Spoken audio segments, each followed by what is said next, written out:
الفضل YouTube channel میں آپ کا استقبال ہے۔ السلام علیکم ورحمۃ اللہ وبرکاتہ۔ سورہ آل عمران آیت نمبر 29۔ اعوذ باللہ من الشیطان الرجیم۔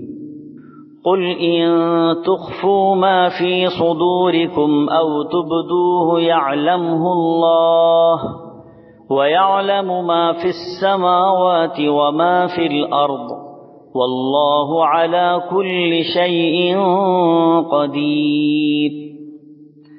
اے نبی صلی اللہ تعالی علیہ وسلم، آپ فرما دیجئے کہ آپ جو کچھ اپنے سینوں میں باتوں کو چھپاتے ہیں یا ظاہر کرتے ہیں، اللہ سب کو جانتا ہے۔ آسمانوں اور زمینوں میں جو کچھ ہے سب اسے معلوم ہے۔ اللہ ہر چیز پر قادر ہے۔ دوستو، اللہ تعالیٰ تمام انسانوں کو آگاہ کرتے ہوئے فرماتا ہے کہ وہ پوشیدہ اور چھپی ہوئی باتوں کو بھی جانتا ہے اور ظاہری باتوں کو بھی۔ چھوٹی سے چھوٹی بات بھی اس سے پوشیدہ نہیں رہ سکتی۔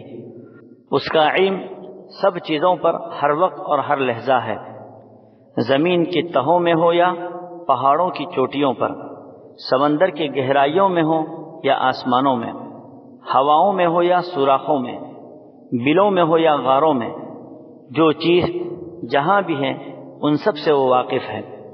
سب پر اس کی قدرت ہے۔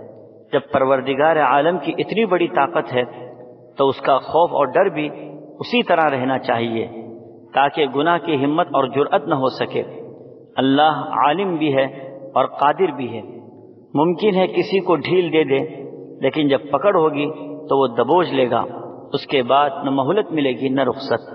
اللہ ہم سب کو نیک عمل کرنے کی توفیق عطا فرمائے، آمین۔ وآخر دعوانا ان الحمد للہ رب العالمین۔ اس چینل کو سبسکرائب کریں اور اس کو زیادہ سے زیادہ شیئر کرنے کی کوشش کریں۔